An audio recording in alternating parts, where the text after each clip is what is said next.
안녕하십니까. 오늘은 인간의 정신은 얼마나 자유로운가 하는 관점으로 말씀드려 보도록 하겠습니다.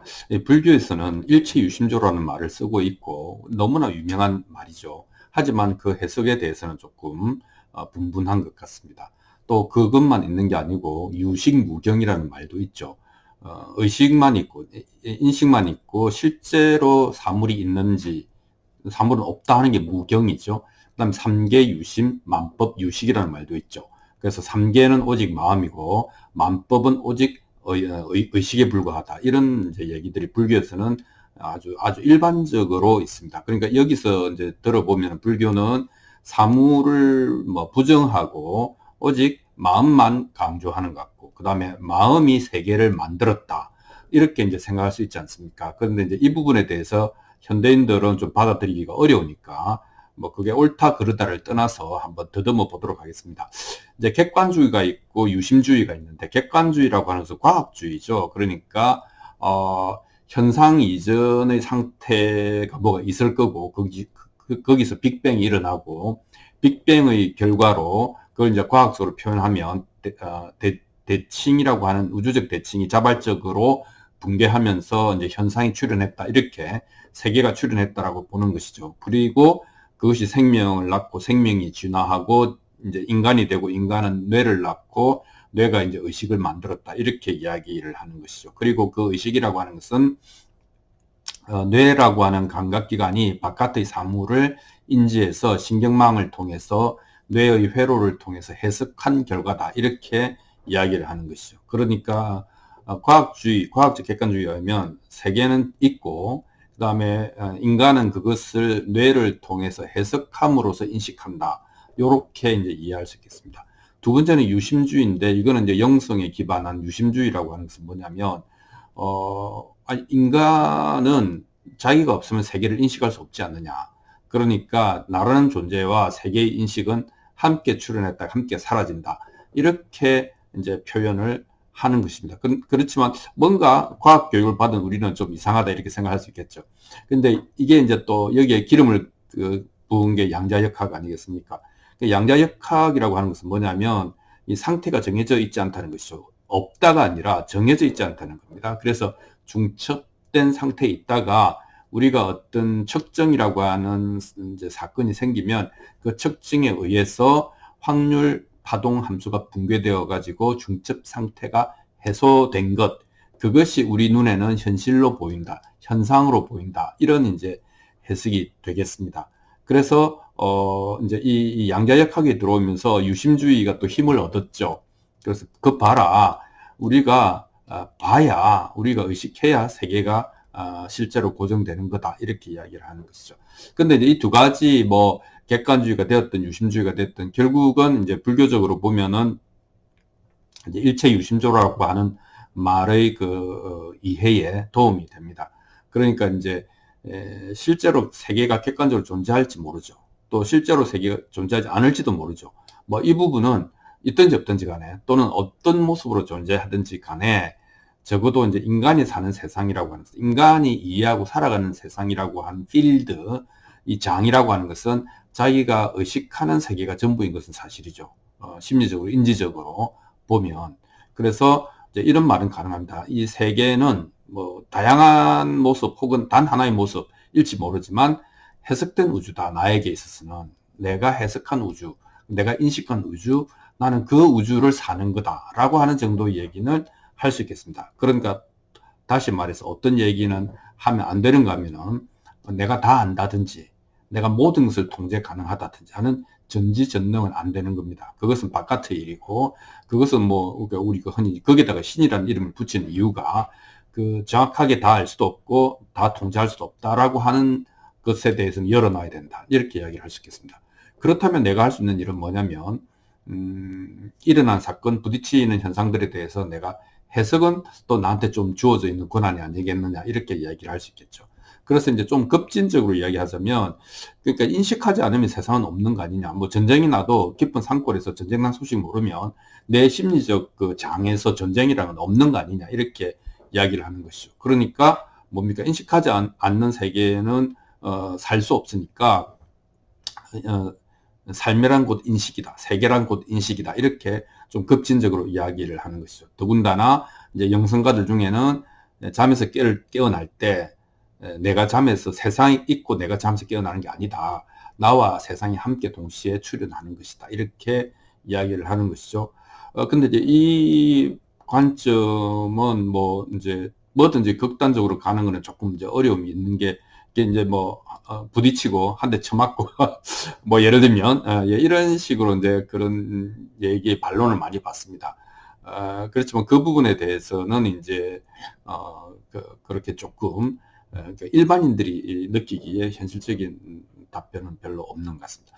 두 번째는 이제 현실적인 해석이죠. 객관적으로 사물이 존재하는 것 같긴 하다. 내가 보고 네가 보고 하는 관점이 조금씩 다를 수는 있지만 하여튼 있는 것 같다. 하지만 동시에 내가 사는 세상은 내가 인식한 세상이다. 요렇게 이제 그 동절의 양면과 같이 생각을 하는 겁니다. 그래서 이제 그 수동적으로 그렇게 생각할 수도 있고 좀 더 적극적으로 생각할 수도 있는데, 어찌됐건 인간이 의식을 발전시켜 왔기 때문에 인간은 의식을 가지고 산다라고 하는 것은 확실한 것 같고, 그러니까 의식하는 만큼 산다라고 하는 것도 뭐 여러 가지 표현으로 맞는 것 같습니다. 그래서 이 두 가지, 세상은 존재하고 그 다음에 나는 그 세상을 해석하는 존재다 라고 하는 이 두 가지가 불교적으로 보면 중도에 맞다, 이렇게 보였습니다. 이제 중요한 거는 불교는 이제 괴로움에 관한 어떤 가르침이니까, 지혜의 가르침이니까 이 괴로움을 어떻게 볼 건가에 대해서 이런 객관적 세계관과 유심주의가 작용을 어떻게 할 건가를 이제 봐야 될 텐데요. 이제 붓다는 어쨌든 두 번째 화살이라고 하는 것을 비유를 통해서 이 객관적으로 있는 통증, 그 인생고라고 하죠. 생로병사, 누구나 병들고 죽어가는데 이것과 그다음에 이제 심리적 괴로움이라고 하는 것을 구분했죠. 그래서 그것을 두 번째 화살이라고 해서 마음의 괴로움까지 가질 필요가 있겠느냐, 이게 이제 붓다의 문제의식이라고 할 수 있겠습니다. 이것도 중도죠. 그러니까 뭐 어느 한 극단을 말하는 것이 아니고 있지만 이런 가능성이 있다, 이렇게 이야기를 했으니까요.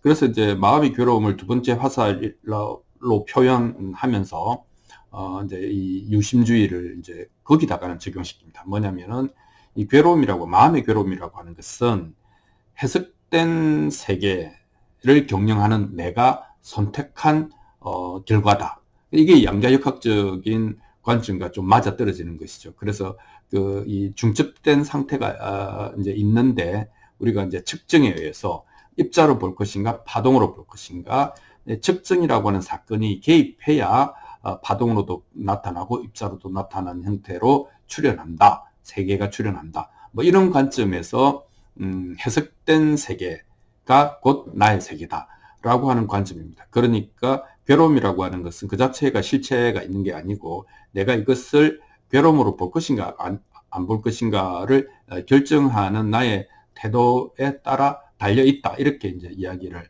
하는 것이죠. 이 관점 채택이라고 하는 것이 중요한 것이 어떤 것이 하나가 끝났을 때 그거를 이제 끝났다고 보느냐 아니면 새로운 시작이라고 보느냐 하는 것은 단순한 언어의 문제가 아니고 그것이 나의 현실에 영향을 미친다 라고 이제 하는 겁니다. 그러니까 그 인식이 나의 세계를 해석하고 창조한다, 이렇게 이야기를 할 수 있는 것이고, 더군다나 그 괴로움이라고 하는 것을 소멸을 시킬 수 있는 것은 올바른 인식에 있다, 이렇게 이야기를 할 수 있습니다. 그리고 그 인식을 할 수 있는 자율권이 나에게 있다. 만약에 그게 없다고 하면은 이건 또 다른 얘기가 되는 겁니다.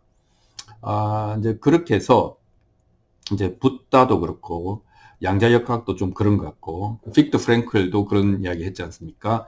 포로소에서 살아나오면서 어떤 사람은 죽고 어떤 사람은 사느냐, 그것은 뭐냐면은 상황은 내가 선택할 수 없지만 이 상황에 대해서 내가 어떻게 대응할 것인가 하는 것에 대해서 분명하게 선택권을 행사한 사람이 이제 심리적으로 생존했다, 이렇게 이야기를 하는 것이죠. 자, 그러면 마지막으로 이제 인간의 정신은 얼마나 자유로운가, 인간의 정신은 얼마나 독립적인가라고 하는 것에 대해서는 현대 과학에서는 뭐 굉장히 이건 회의적으로 실질적으로 의식이 결정하기 전에 이미 다 뭐 전자들은 움직였다, 이런 이제 표현이 있습니다.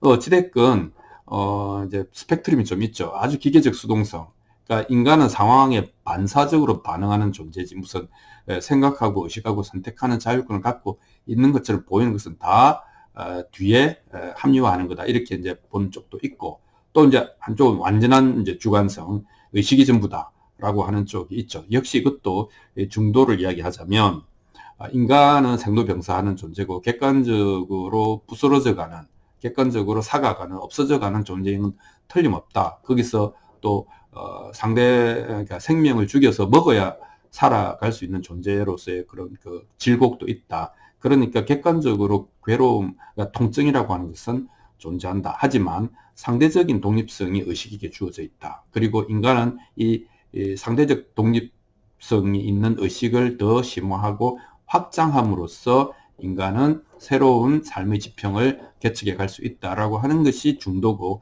붓다의 생각이고, 그 다음에 현대의 인문주의와도 상통한다 이렇게 볼 수 있겠습니다. 자, 그래서 인간의 정신은 상당히 영향을 받지만 상대적 독립성을 가지고 있고, 인간은 이 상대적 독립성을 심화하고 확장함으로써 삶을 개선할 수 있기 때문에 의미가 있다 이렇게 이야기를 마무리할 수 있겠습니다. 자, 오늘은 인간의 정신이 얼마나 자유로운가에 대해서 유심주의와 객관주의에 관한 얘기를 해보았습니다. 감사합니다.